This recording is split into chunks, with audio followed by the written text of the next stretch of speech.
Have you guys like taken a second to appreciate like what a wild ride it's been for cauliflower these last 2 years? Cauliflower's having a moment, you guys. Cauliflower thought it was done. It thought it had accepted who it was. It was like, I'm crudité, and that's fine.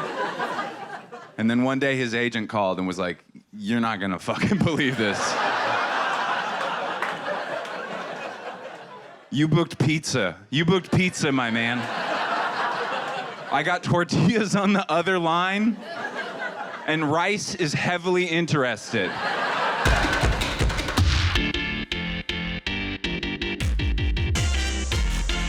I didn't always want to be a stand-up comic. I still don't. When I was younger, I wanted to be an astronaut. Then my cousin gave me a bong hit, and I was like...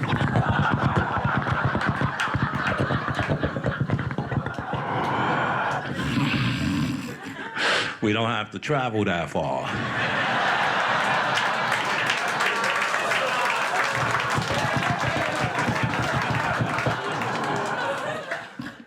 Milky Ways is right here. I saw that we decriminalized weed in New York. I do feel like, though, we should stop calling all of weed weed. Now we have like 8 levels of weed deeper than anyone has ever had before. That needs a new name. You know, like my friend took an edible and then just leaned in the corner for 30 minutes because he thought he was a glass of orange juice and he didn't want to spill himself. That is not weed, sir. My roommate is a pothead. He asked me one night, he's like, do you like the Grateful Dead? And I was like, no. And he was like, well, have you ever seen them live? I'm like, why the fuck would I see them live if I don't like them? He's like, you gotta see them live, dude, you gotta see them live. I'm like, why? Because you get fucked up and go see them live? I'd rather drop acid and go to Chuck E. Cheese. Have you ever been to Chuck E. Cheese on acid? Have you ever seen that band live? At 53, I've seen my share of dick pics, and I've seen a lot of penises, a lot of balls, more balls than penises. So the new guy sends me a dick pic, and at that moment I realized how old I am now, because I get this dick pic and it's, you know, he didn't look like he was sick or anything. It was just a normal penis. But I was like, I feel like I'm an old, grizzled talent agent or something. I'm like who's seen a million resumes, you know? Another white guy. I wanted to write it back like, listen, kid, I need some razzle-dazzle. I love watching The Bachelorette. I love watching people more miserable than I am. It feels so good. I just can't believe how many of these people still want to get married. All my friends are married, and most of them go on date night. Aw, isn't that cute when married people go on date night? It means they're having problems.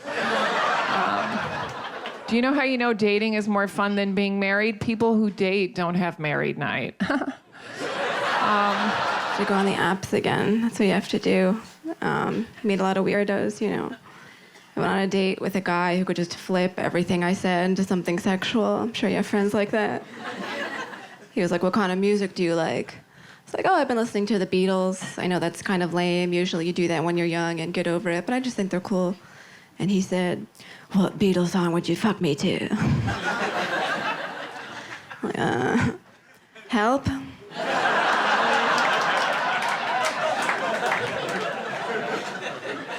It won't be long. I really think weddings are just gay men's way of getting back at straight guys.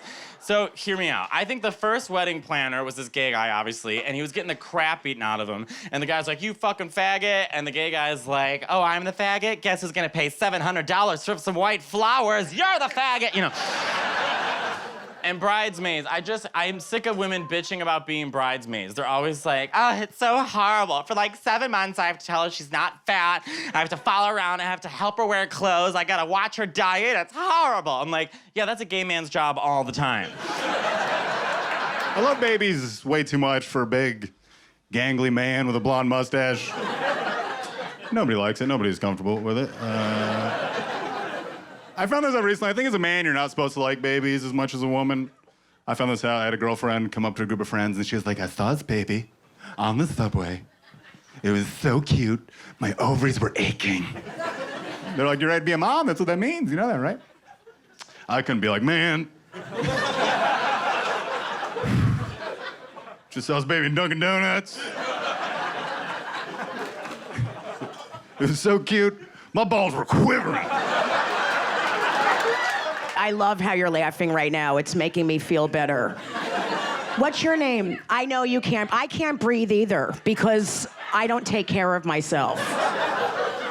What's your name? I have to ask you. You look so happy.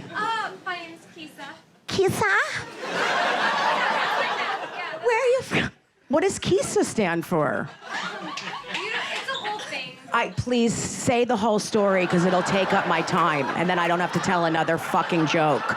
If you say the whole history of your name, I can leave here and go eat in my car secretively. I think 100 years from now, sociologists will go, well, they made a lot of strange decisions. It was the height of reality television, and that's how The Rock became president. There was just this feeling in the country like, we had a rich guy, let's try a strong person. That was just the feeling in the country at the time. We'd never gone after sheer brute strength before, you know, just someone who could pummel other world leaders. That's what we wanted. We called him President The Rock, is what we called him, yes. Dwayne the President The Rock Johnson. What a week of news. Predictable news, really, to be honest. Increased military tensions with Iran. Robert Mueller testifies. The United States president calls the Swedish prime minister to beg for the release of ASAP Rocky. I mean, you're not high. That was the headline this week. Trump said he would personally vouch for his bail. What if that's how Trump gets out of office? It's not sexual assault or Russia or tax evasion. It's because ASAP Rocky doesn't show up to court for his trial in Sweden. It's weird because ASAP Rocky's got to rap about it now, because that's what rappers do. When rappers get locked out, right? They get out and they rap about it. But what the fuck is ASAP gonna rap about? It's weird, because the twist is Trump is trying to get him out. So what is this nigga gonna say? I can just see him on the track with Kendrick, and Kendrick like, man, fuck Trump, and ASAP's like, yeah, I do. Recently, a black lesbian told me I was too attractive to be with a white woman. And that sucks. I heard that. I was like, damn, makes me really want to go to Bill de Blasio's house and learn how to turn a militant black lesbian into my wife. Yeah, do you guys know his wife was a lesbian before they met? That's where he gets the confidence to run for president. People are like, you can't run this damn country. He's like, nigga, have you met my wife? Also, my wife is black. I can say nigga now.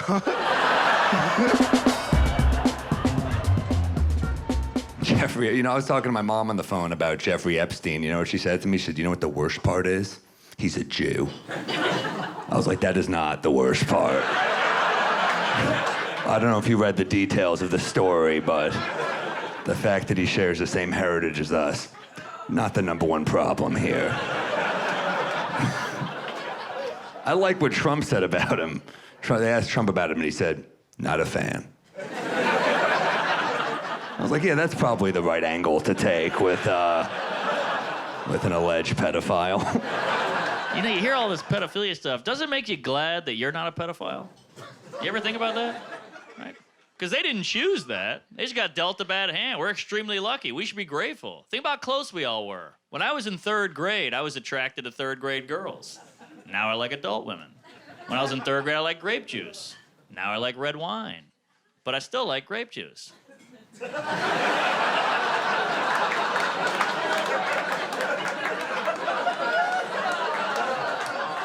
Holy hell, that was close. Thank God my brain just knew the right way to go.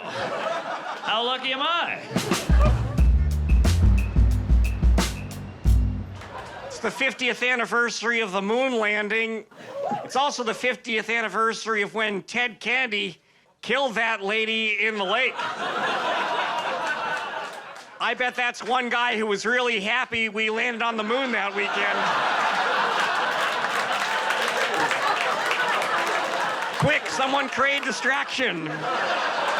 It's the anniversary of the moon landing. I was like, oh, that's cool. And I was reading shit, and they're like, the moon landing wasn't real. The moon landing wasn't real. I was like, what?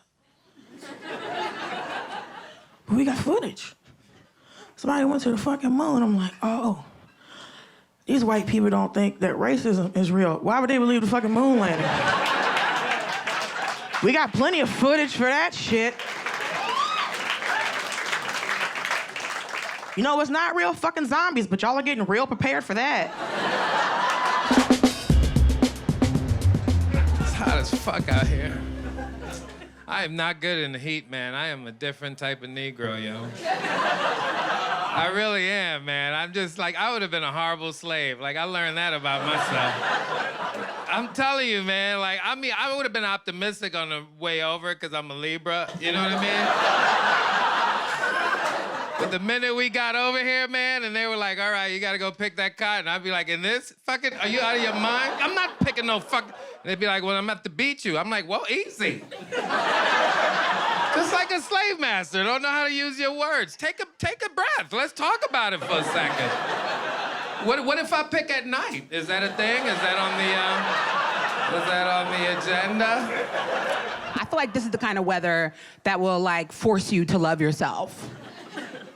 You know what I mean? Like sometimes when I be going out, I be like, oh, I want to look better. I'm gonna put on Spanx. But in this weather, I be like, you know what? This is the body God gave me. This is makeup. This is my face. This is the face that God wanted me to show the world. Who am I? Who am I to mock the Lord? Who am I? Yes, that's a lot of moving. I'm on my period, so I can't be shaking it up and down. I got a fat pad. You know, they got fat pads now for fat bitches. This is what happens. They want it to be a war between skinny bitches and fat bitches over pads. The fat pad is so different than the skinny pad because the skinny pad for the skinny bitches has integrity. It's in a little purple box, and it's got always written in calligraphy. And the commercial, the bitch is like, always. And you're like, what, bitch? You got what? Oh, shh. I'm bleeding. And then the fat pad is called Forever. And it's in a big black box with chains. And it's 3 dudes in the commercial beatboxing, pegs. Then the fat bitch comes out through the smoke. Ah, I'm on my period. Ah, I'm bleeding to death. Dude, I love yawning, I love sneezing. Oh, sneezing. Does anybody else get hype as fuck when they sneeze? Yeah, every time I sneeze, I want to crack my neck and shadow box. It's invigorating. But what's really good, what's really amazing is sneezing in public. Oh, God, sneezing in public. What else can you do in life where you just yell? And then everybody blesses you. What the fuck? I don't know why we do it, but it seems very valuable for our sanity, because as people, we get so pent up, so tense in life, but you could just go out in public and be like, ah! And everybody's like, oh, it's gonna be okay. God's got you, buddy. What's up, fucking me? How you doing? Who is this a joke? Is this so you guys is this a fucking, is Ashton Kutcher? What the fuck, dude? It's like my fucking alternate universe where I fall in love with a little thin Indian boy. Fucking dump my wife and child and burn a doodle and fucking bang the mesh. So I have a daughter. She's my world. She's my everything. She's like 5 or 12 or something like that. And I love her so much when she's sleeping. People always... No, people say we look the same. They're constantly telling us that. You know, they'll stop us in the grocery store and be like, oh my God, you guys look exactly the same, which I feel so weird. I just feel like I'm so much hotter than she is. So I was like, oh, are you insulting me? You know, I don't know. I think I have a plan that could fix this country. I think that we should have a tax that's just for hot people, you know? Like if you're super hot, I think you should have to pay an extra tax. Because I don't think anybody would be mad, you know? Like if you got a letter in the mail that was like, you have to pay the hot people tax. You'd be like, oh, hell yeah, all right. About time! About time the government saw what I was doing out here. I can't watch Trump speak anymore because all of his speeches are so redundant, right? No matter what the issue, it could be immigration, whatever. It was a total disaster, and now, thanks to him, it's doing fantastic, right? So I just fast forward every one of his speeches. And Trump in fast forward is the best thing you will ever see. Because he does those silly hand motions and sped up. It's the greatest. And when you speed up a tape, the voice goes up, so it's like helium Trump. Here, Trump and fast forward. I want to tell you something, folks, okay? Immigration, total disaster. I mean, like a total, like a disaster, like you would not believe. Like, I know a lot of immigrants. I married an immigrant, and my wife, melanoma. What's that? Melania, melanoma. Either one will kill me eventually, I will tell you that. But my wife, melatonin, what is it? You trying to build a wall for people who have tunnels. They dug El Chapo out of prison twice in a nice-ass tunnel. It was well lit. He had a motorcycle. He drove out the tunnel. You know what kind of motorcycle he drove? A Harley, which is only made in America. Trump, you know? I don't know how they're gonna beat him, no. I don't know how the Democrats gonna beat this man, you know? I know everybody has their theories. I think what the Democrats need is merch, nigga, because they don't have good merch. He's been dropping the same hat like Jordan 12s every year, and they be buying that shit up. We don't have nothing. Last thing we had was hope. You can't wear hope. Now, if I was a Democrat and I was running against Trump, my only campaign point would be that my wall will be better than his wall. Mr. Wood, how do you feel about healthcare? Man, I don't know nothing about healthcare, but let me tell you about my wall. It's gonna have missiles and machine guns, thermal sighting, 50 cal round, unloading on everybody. And I have shirts, call myself Missile Man. I have merch, be a picture of me sitting on the missile. That's pretty much. And that's all I would talk about. And I would obliterate every Democrat running. I would obliterate them in the primaries because I got a damn missile wall. And now I'm head-to-head against Trump. And now if you're a Trump supporter and you're a racist, now you got a real decision to make. Because you hate black people, but you love missiles. You love them. And that's how you turn those votes. I win, I get elected, I put my hand on the Bible, and you solemnly swear to promise your hand in America. And then I turn to the crowd after I take my hand off the Bible, and I go, ain't no wall, bitch. Come on in, Mexicans.